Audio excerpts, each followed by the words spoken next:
So, look, Dad, I brought you out here. It's been 5 years since the last time I talked to you on tape. Last time I talked to you, we were just talking about your past and how you came to California and everything. So now that you have turned 91 and the year is 2020, as a matter of fact, today's date is August the 25th, 2020. I just kind of wanted to get your perspective on what's going on this year. How do you feel? How, since you were coming up, how have things changed? You think things are better than they were, or things are getting worse, or basically, what's your opinion? Well, when I was like coming along now, we know that we was coming from the country that we had plenty of everything, and now things have changed so, and people's doing so many different things there, killing and shooting each other, and we never did know anything about all that kind of stuff like that. So we have to be careful about how we live and do now. But we always have to keep praying and keep the Lord on our side, because God has been good to me for so long. It look like the longer I live, the more things that He showed me, and I really appreciate it. But I didn't know anything about it. Then never dreamed that I would come into nothing like we're into now. All this Corona stuff, you can't go out when you want to or go where you want to. I can't drive back home like I used to, and I can't go out to restaurants and places like I used to. But yet and all, I'm doing good. My son, he's doing good with me here, and my daughter, she's here. Lynn, I love her, and I love my family. And I thank God that we Shamburgers are really sticking together so long and doing so well. I mean, it's just a blessing. We're doing so well.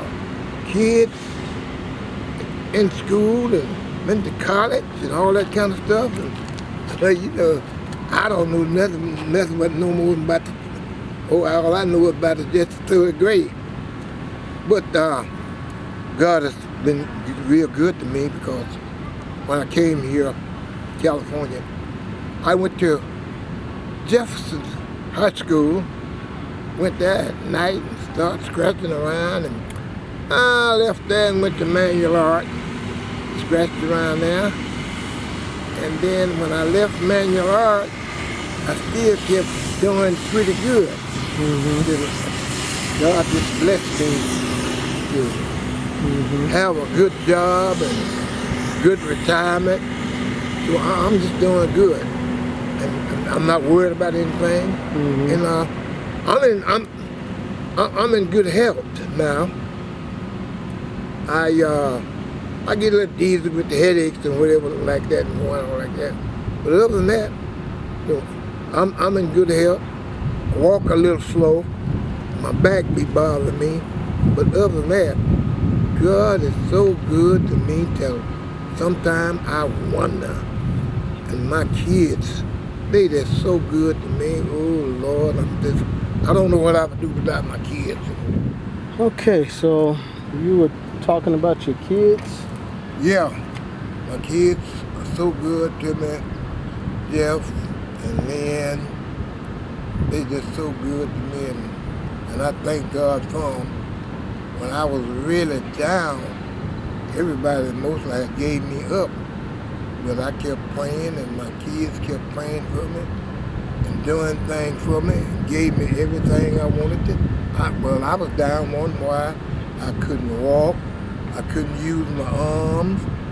But my kids, they stuck there with me, bought me everything I wanted to buy me. And the Lord blessed me to get back in my Cadillac and start riding and driving. I said, oh Lord, good. Thank God about that. And I don't even leave out of my door unless I got something to say. about the Lord. I pray about everything. And God has just been blessing me. And I'm just being blessed. I love to go to church. And I miss from going back home on them old days time. The kids did go back there with me every once in a while, but hopefully if we can go back there a few more times, I would be glad. Other than that, I'm just being blessed. I got my shades on here. I'm gonna put them up maybe where you can kind of see my face here a little bit here.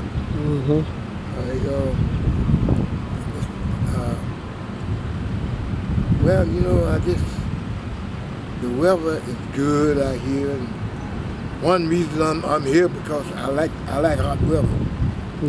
Back home there, I couldn't stand all that cold weather. I don't like cold. I do not like cold weather. And I'm happy about my grandkids. They're all doing good, smart. And, Lavon kids is so smart. All of them is making A's. Good about that. All the Jeff boys made A's and been to college and got good jobs, mine going on, and I just thank God about it. So my daughter, the baby's supposed to be by here in a little bit. I don't. She may be by here in time. I don't know. So, is there something that you always wanted to do but haven't been able to do? Well, something that I always thought about doing, but I always thought about, I don't know, maybe one day I was going to be a preacher, a minister, but I haven't reached that stage yet, but I just do some tall praying and good praying, and God just touches me all the time. And I have a favorite hymn and a song that I sing when I go to church. And every time I go to church, I'm always praying because I am a deacon. And I pray in the church, and I just love it. So the life I'm living now, I'm just enjoying it now. What do you like to do the most nowadays? Nowadays, the most what I like to do, the most things that I really like to do now is go to church, cook some good food. I go to church and eat good food, and that's what I really like to do. And I love for my son to come and pick me up, and he'd take me places around, riding and going on like that. And that's what I really enjoy. And that's what I just love to do. So, you were talking about the deacon of church and stuff like that. So, what are some of the lessons you live by? Some of the lessons that I live by now, I live by, like I said, going to church and just enjoy talking to people, and I enjoy praying for people, and I love to do that. And other than that, I just love my life the way I'm living my life now, because my family is so good to me. I don't know nothing else to do. Because I love the ladies and always did. And I'm just really enjoying myself now. What are some things that make you angry? Well, it's kind of hard for me to get angry, but if you, I guess I'm saying something crazy, but if you say something about my kid or mistreat my kid, then I am really angry. I mean, I'm really on a fire, you know. And I have my brother, one of the younger boys, John. That's the only brother I have out here with me. And Lord knows, I don't want him to get mad and fire up. If you do, then they're gonna hear from the Shamburger. And I don't know. Other than that, I just enjoy myself. And I love it. I love to look at the ladies, enjoy with that. God has blessed me with that. And So, a while back you was just saying you hope God allows you to live to you 90. yeah, Now you're 91. What are you looking forward to? well, you know, I just really don't want to say what age that I want to get now, because I'm leaving it up to God.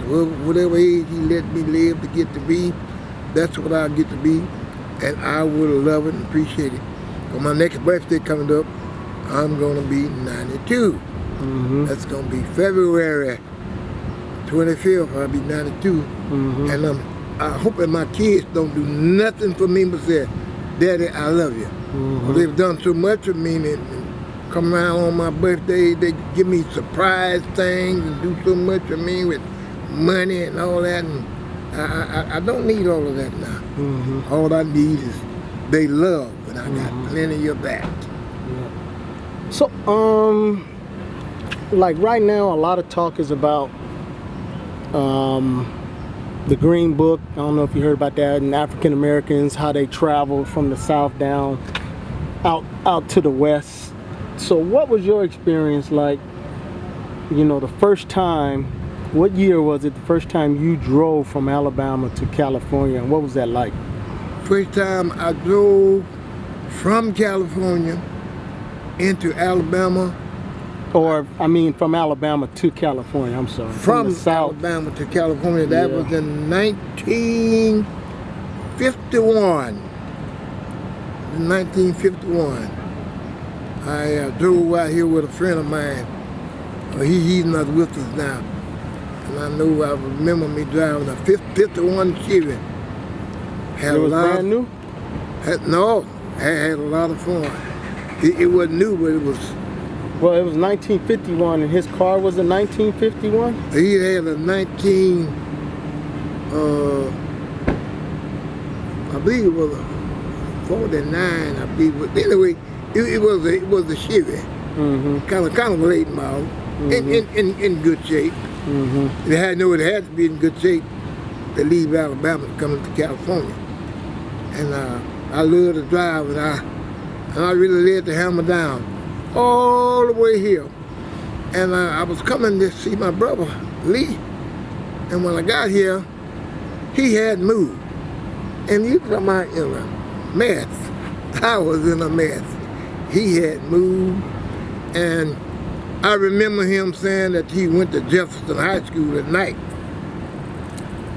So some kind of way I got up to Jefferson High School, and I asked the principal, you know, we have a man here coming to school here tonight by the name of Lee Shamburger. He said, oh yeah, I said, I believe he's up here in 9 class. And he said, just a minute. He went up there and got him, and he came walking downstairs, and I was so happy to see my brother.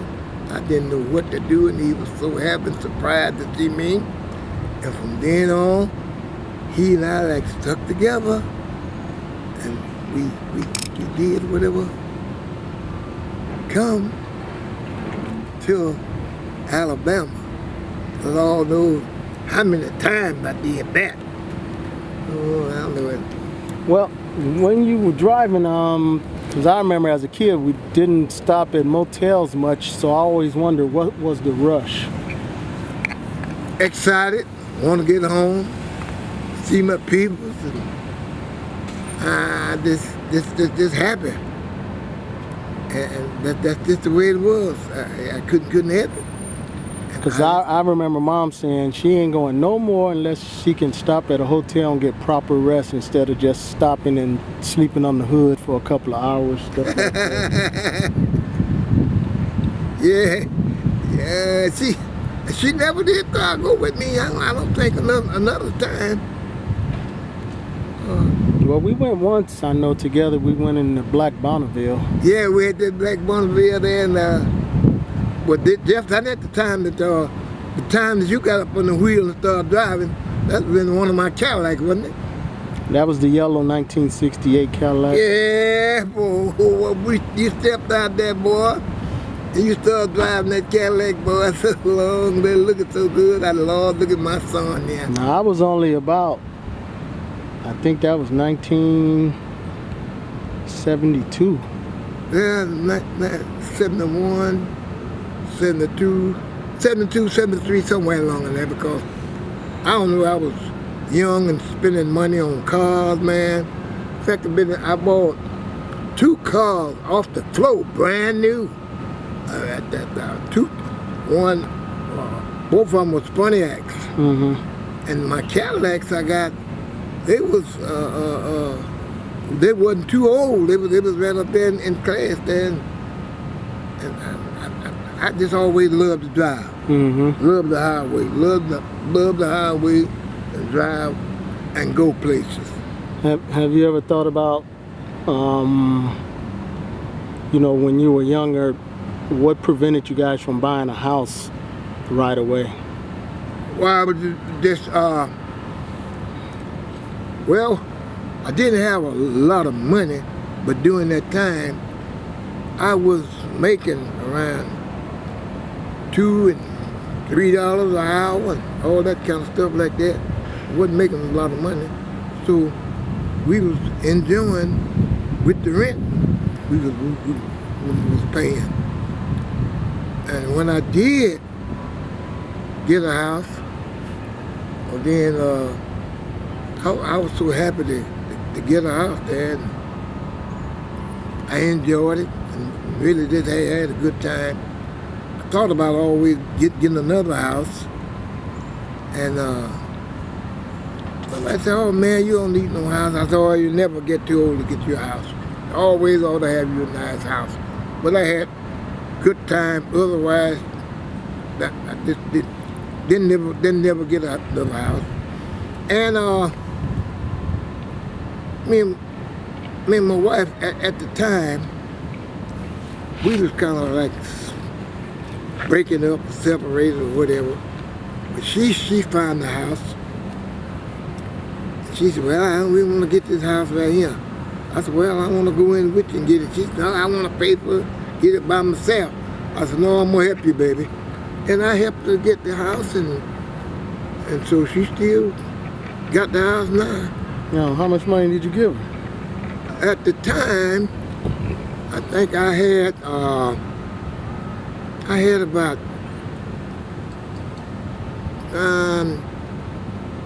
maybe $200 in my bank, and then I had my paycheck. And I gave her what money I had there.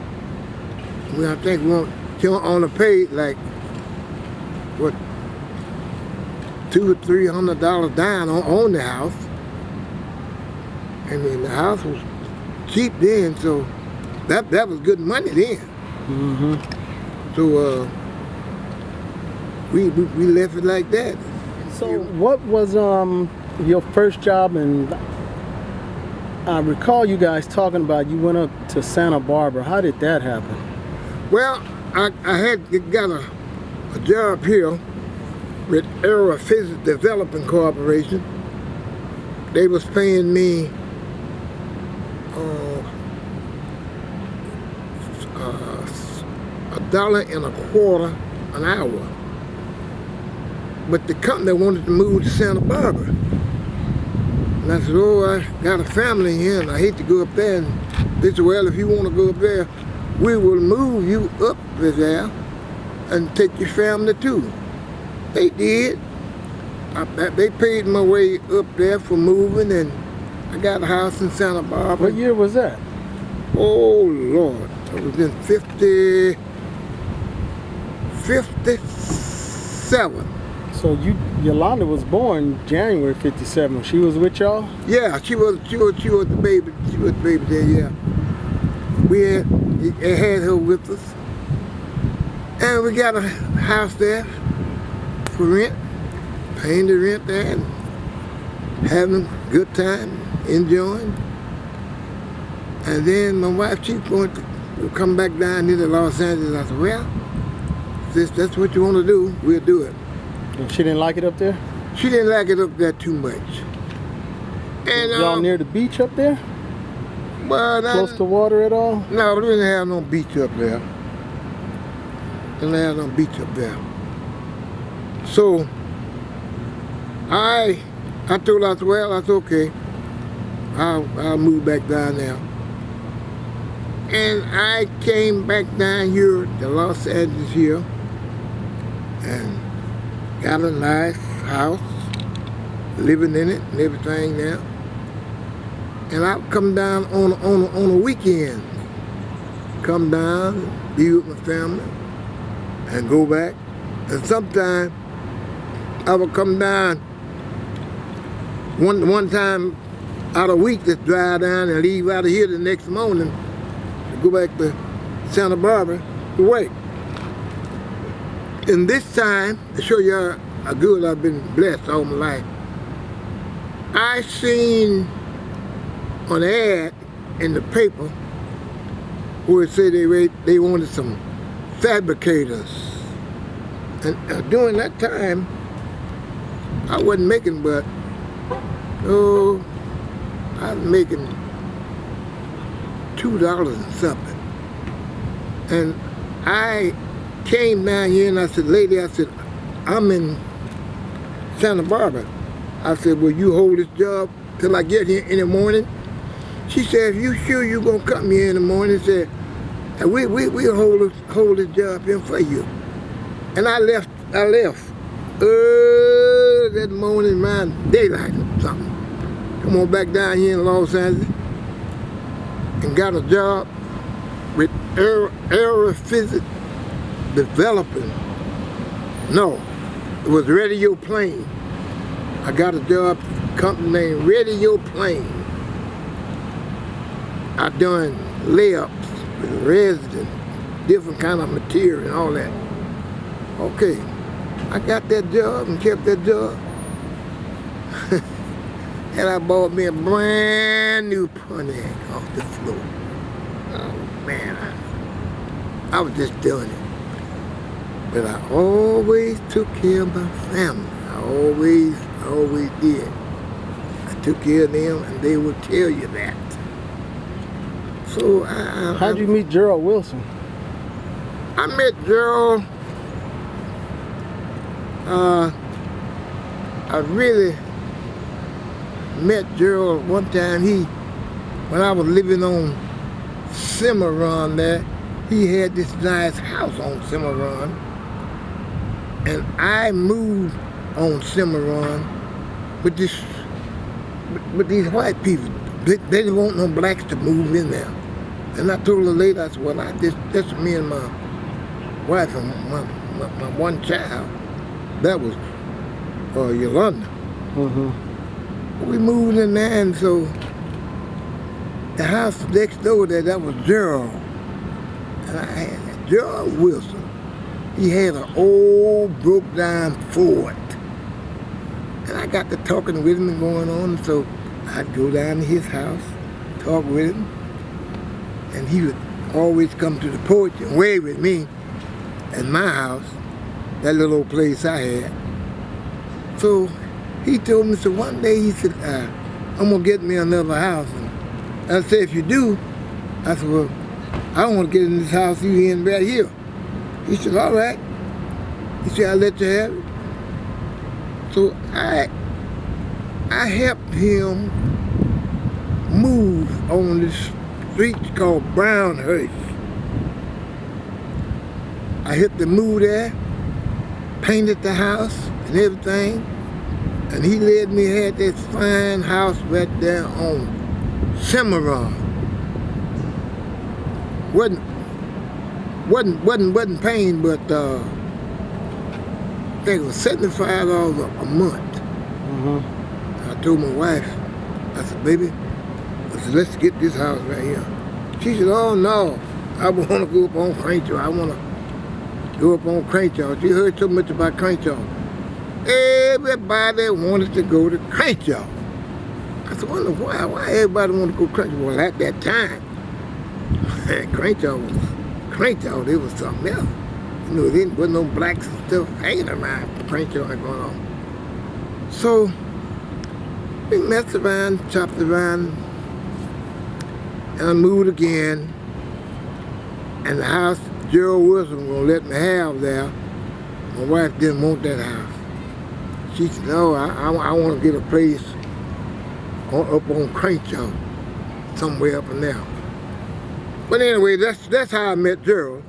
And Gerald, we got to be real good friends. And Gerald come to be one of them big musicians. I did a lot of work for Gerald, painted his home. He paid me good. And that's how I met Gerald. So, what life lessons would you pass on to your kids and your grandkids and your great-grandkids? The life lessons I would pass on to them to keep on going to school, get some good education. That's what you got to have. And this time and age, a good education, good job, and date your beautiful girl and marry and get you a good family. Because we the type of family that always stuck together. That's what we do now. And we always stick together there. And that's what I want my kids to do. Well, what would you tell your granddaughters? What would I tell her? Your granddaughters and great-granddaughters. I tell my great-granddaughters and great-granddaughters, be smart, go to school, get a good education, and get a good job, and be sharp in talking to whosoever and wherever. And so far, that's what they're doing. Erin, she just turned 13, and she is tutoring kids at school now. Mm-hmm. And she all straight A's, all of them straight A's. And my other grandboy, he's playing basketball now. That's what that boy named, Jeff? I don't know which one they playing basketball, Jaden or Justin or... No, Jalen and Justin, they not old enough to be playing basketball now. But they are. Jabari? Yeah, Jabari. Yeah, he's playing the basketball now. And Anthony, we thought he was going to be the genius. He turned out to be the worst one. And always got to be one in the family, got to be the rat. And he just was a rat. And that boy, he was going to school and everything, got to the 11th grade, he just stopped. And just started acting crazy, just stopped. Yeah, but there's always room for improvement for all who continue to live, right? Oh yeah. He's still young. Yeah, he's still young, but his granddaddy always told me, said, he's not gonna ever be what you think he's gonna be. He's gonna be doing wrong and going on. I said, oh, I don't believe that. Yeah, you can't say always about anybody. Yeah. Because we are not God. We don't know what the future holds, and you don't know what one incident Ain't that might turn somebody around. You're right. You're right. We just don't know. We don't know what later today, we're gonna actually do. We know what we want to do. Yeah. But we don't know what's gonna actually happen. That's true. That's true. Well, I'm hoping that he will turn out to be a good boy. He's still young. He just turned 23, I believe. He just turned 23. And he was living with me. I had him living with me, but he turned out to be a little bit wrong, and he got on the wrong track. But I helped him as much as I could. And I picked you some good lunches when you was doing your training, being a fireman. Oh, I'm telling you, I just love you all the way to do did everything I could for you. But anyway, I stuck with my old boy here. Yeah, I couldn't have did it without you. Yeah, and you made it, boy. You and Danita, man, made it easy. Yes, sir. Yes, sir. Boy, now he's the big captain of it. He's captain now. Yeah. Yes, sir. Yes, Another sir. position. Mm-hmm. Still there. Hey, thank God about it there. Yes, sir. Yes, sir. Yeah. She loved her brother Jeff, and they stick together. They just love each other. And I thank God about that, You know, when I was a bad boy back in Alabama, this lady, she had a girl for me. She had a baby for me. So I've got one child back there in Birmingham, Alabama. Her name is Inez. She's 60, nearly 60 something. And her and Lynn and Jeff, they talked together, and everything like that. And they met each other. She been out here. And her and Lynn, ooh, you wouldn't believe it. They look like it, boy. Them two fine gals, boy. And that's the hardest thing I got in this world. And I always said that I don't want to throw no kids around all over the world in any way, and I didn't. And I sure didn't. And I just only got these three kids here now, one in Birmingham and Yep, hold on, I'm gonna call Inez real quick. She called me, I gotta call her back.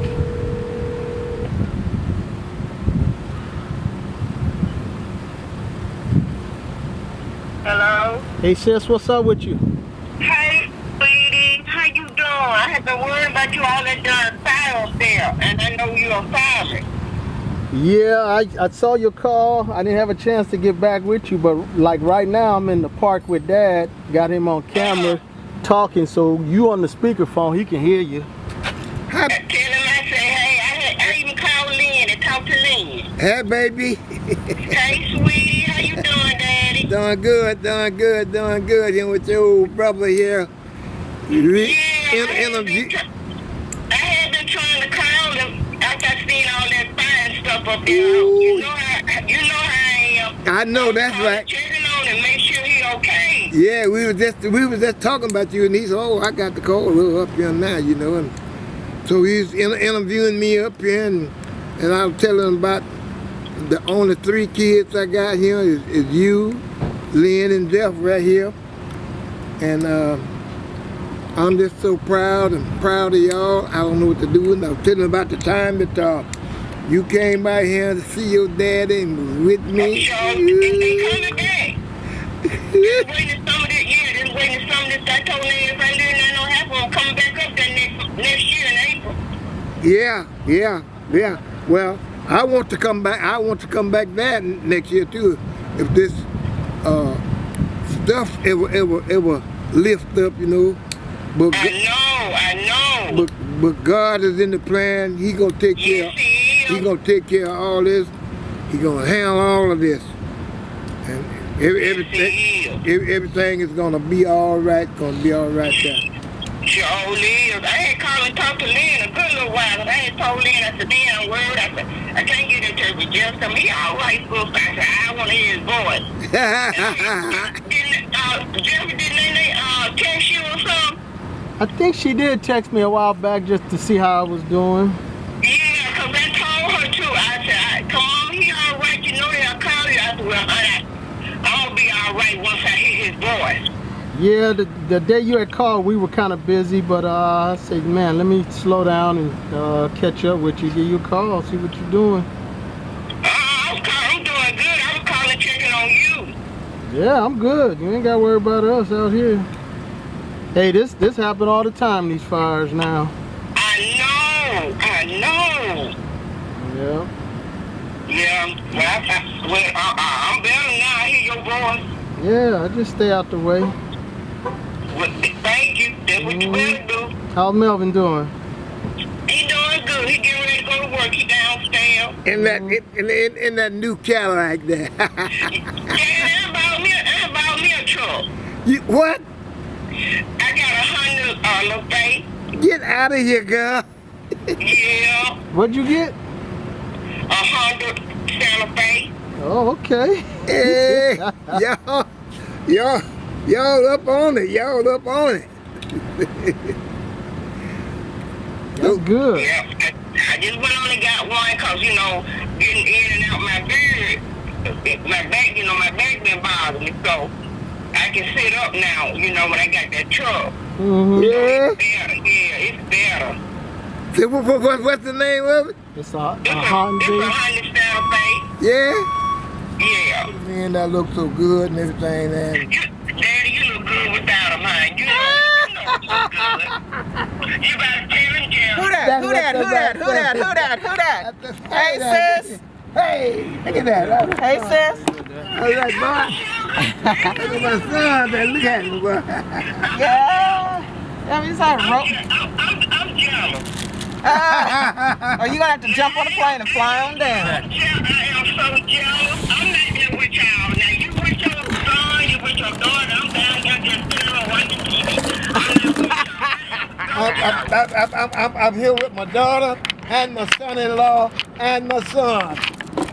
And I tell you, I just... Hello. Hey, how you doing, sis? How's Hey, everything? sweetie, how you doing? I'm doing well, thank you. Good. I'm coming up there, man. When I come up there, I'm still a whole week. All right, roll up. I'm coming. In fact, we just fixed up the guest room. It's brand new. Oh, I'm coming, man. I'm coming, honey. We bought brand new beds. They so comfortable. Woo. I'm coming. Baby. I'm jealous. I am so jealous. Baby. I'm with y'all now. You know everything will be all right when you get here now because old daddy I can walk around, run my Cadillac and do a lot of things now. Run. Wait, back up. Run. How you doing? You look good. What's up with you? You doing all right? Yeah. Yes, she's I just be bothered with my back sometimes. Yeah. One thing about it, God, Some more tests on Friday. you can't do it, ain't nothing. What you gonna do? Make a salad?